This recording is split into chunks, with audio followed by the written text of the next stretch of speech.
Chavira de la Rosa, del Grupo Parlamentario de Morena. El uso de la palabra está por 5 minutos.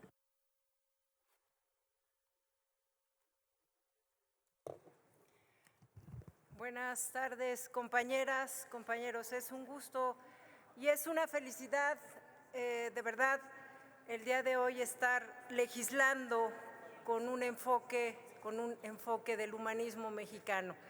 Algo que por años venimos, quienes militamos en la izquierda, sabemos lo que significa el hacer política social. Una política social exitosa que inició con el presidente López Obrador en el 2018, sembrando vida, producción para el bienestar, fertilizantes, precios de garantía y apoyo a pescadores de pequeña escala. Estos programas no solo representan ayudas económicas, sino una apuesta firme por la equidad y el desarrollo de nuestras comunidades en todo el país. A diferencia de los partidos que me han antecedido, yo solo quiero traer aquellos recuerdos cuando gobernaban los del Partido Revolucionario Institucional y que en ese entonces Salinas de Gortari decía: ni los veo ni los oigo. O el Pronasol, que fue parte de esa estrategia que se ocupa para legitimar, porque venía él siendo producto de un fraude electoral. Y el Pronasol fue ese programa, un programa para comprar conciencias y un programa para oprimir al pueblo de México. Y eso no se nos puede olvidar porque hacen diferentes debates al respecto. Permítame, senadora Chavira. ¿Con Gracias. qué objeto, senadora Polemski? Presidente, por favor, me gustaría si le puede preguntar a la senadora, si me permite hacerle una pregunta. Senadora Chavira, la senadora Polemski quiere hacerle una pregunta. Sí, adelante, presidente. Tiene hasta 1 minuto para hacer la pregunta y después, senadora Chavira, para no interrumpirla, una vez que terminen los 2 minutos de la respuesta, continuará su tiempo. Adelante, senadora Polemski. Gracias, presidente. Yo soy testiga, habiendo sido y estado en el sector empresarial, de la forma en la que fue el entonces jefe de gobierno Andrés Manuel López Obrador logrando una enorme cantidad de programas sociales y que no le autorizaban presupuesto en la Cámara de Diputados. Sé que usted trabajó con el entonces jefe de gobierno y me gustaría saber cómo fue que formularon el presupuesto, cómo fue que garantizaron para lograr hacer tantos programas si no tenían recursos, si no les autorizaba la Cámara de Diputados y si en verdad hicieron lo que no se había hecho. Y recuerdo, porque hicieron escuelas, hicieron segundos pisos, hicieron maravillas. Por favor, dígame cómo lo lograron. Híjole, pues vamos a regresar un poco la memoria a ese tiempo y muchas gracias por la pregunta, Jacob, porque miren, en el 2000 me tocó ser jefa delegacional y el presidente López Obrador era jefe de gobierno. Vicente Fox era el presidente y armó un cerco financiero a la ciudad porque no le gustaba escuchar que por el bien de todos primero los pobres, le molestaba. Y decía que en la Ciudad de México no había pobres. Yo era jefa delegacional, el equivalente a alcaldesa, y nos excluyó. Es una de las alcaldías donde mayor marginación se tiene. Nos excluye, dice que no tenemos derecho a tener recursos provenientes del FAIS. Es este Fondo de Infraestructura Social.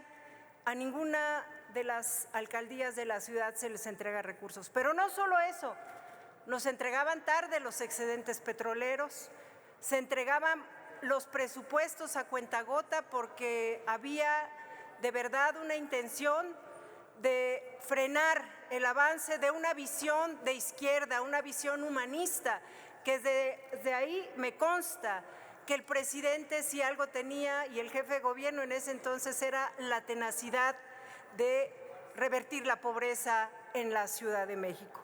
Entonces, ¿cuánto fue lo que nos dejaron sin esos recursos, contabilizando esos recursos?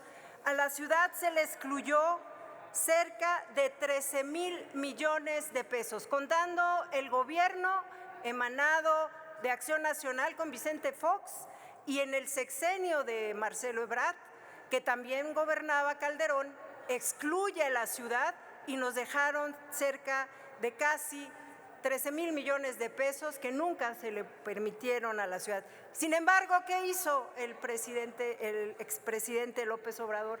Sin aumentar impuestos, amplió la base gravable y tuvimos los recursos suficientes para poder cumplir con la política social. Y terminaría mi pregunta, pero no quisiera dejarla de completar. Presidente, voy a dar esas cifras ya dentro de mi cuenta, de mi tiempo. Sí, adelante. El presidente López Obrador, nada más como dato, en el 2013 al 2018 solo entraban 500,000 millones de pesos se captaron. Ya en su gobierno, cuando él inicia toda esta estrategia, se logran cerca de 1.3 billones de pesos en el primer tramo de gobierno, es decir, un incremento del 110%. Teníamos los recursos suficientes para fondear la política social. Andrés Manuel también disminuye el gasto corriente, hace la cancelación de la caja de ahorro de los altos funcionarios, porque yo escuchaba a un senador de Acción Nacional que le preocupa de dónde vienen esos ingresos, pues de ahí, del alto costo de un gobierno. Un gobierno, no puede haber un gobierno rico con un pueblo pobre. Esa fue la estrategia y por eso quiero decirles, senadoras y senadores, que estamos muy felices. Estamos legislando a favor del pueblo de México. Un momento, senadora Chavira. Senadora Olvera, ¿con qué objeto? Presidente, si le puedo preguntar a la oradora, si me permite, 2 preguntas. Sí, tiene que ser una, senadora, y después puede volver a hacer otra. Pues, si me permite el presidente, yo hace rato, con su permiso, presidente, le podemos aceptar la pregunta y puede formular dentro de esa pregunta varias. Sí, el problema es que si te haces las dos tendrías que responderla en 2 minutos, entonces… Sí, está perfecto. Adelante, me senadora ajusto, Olvera. Presidente. Gracias.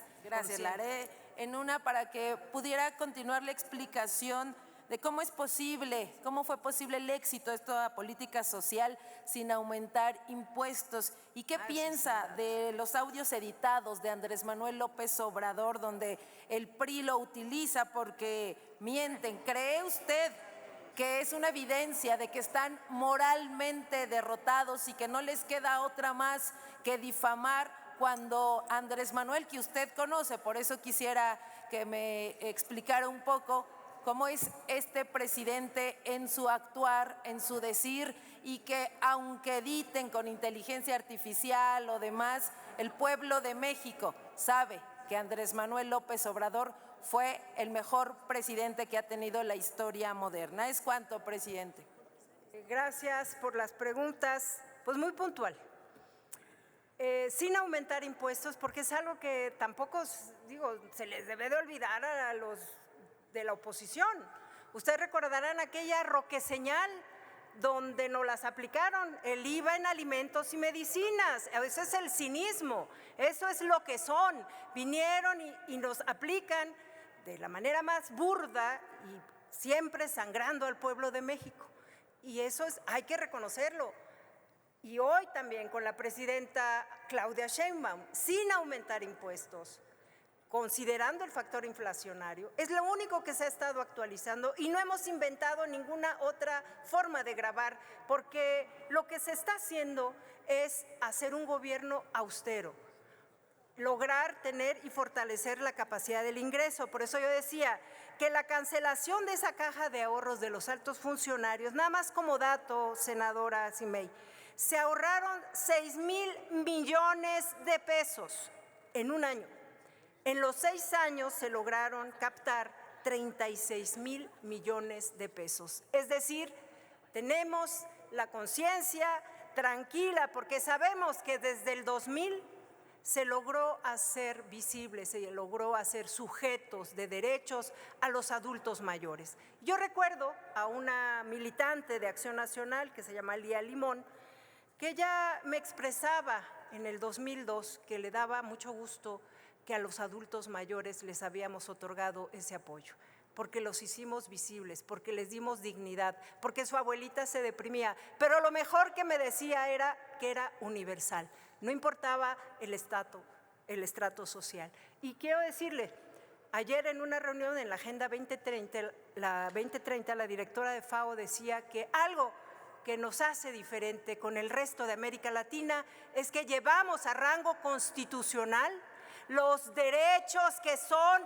y deben de seguir siendo garantía, porque esa es la diferencia. Esa es la diferencia de llevar a rango constitucional lo que por justicia siempre le perteneció al pueblo de México.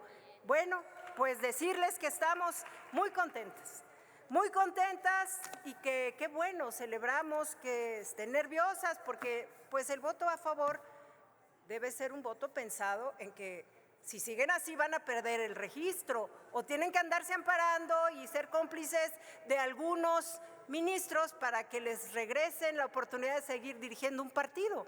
Entonces, eso es lo que estamos nosotros garantizando y siendo congruente con lo que ha sido la lucha de la izquierda en México, hacer el bien, porque esa frase a veces que pareciera para muchos trillada, pero para nosotros que venimos de la izquierda y de largas luchas por el bien de todos, primero los pobres. Así es que sonrían porque estamos legislando con un enfoque humanista mexicano y que viva la transformación. Muchas gracias.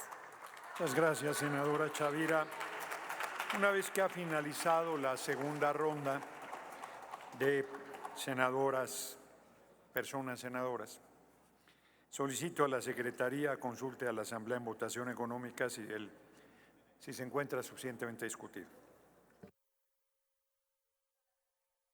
No está el sonido. Ya, gracias.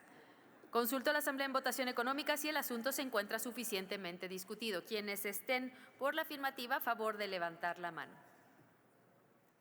Gracias. Quienes estén por la negativa, a favor de levantar la mano. Gracias. Quienes se abstengan, a favor de levantar la mano. No se encuentra suficientemente discutido, presidente. Está votando doble, senador. Continuamos con la discusión.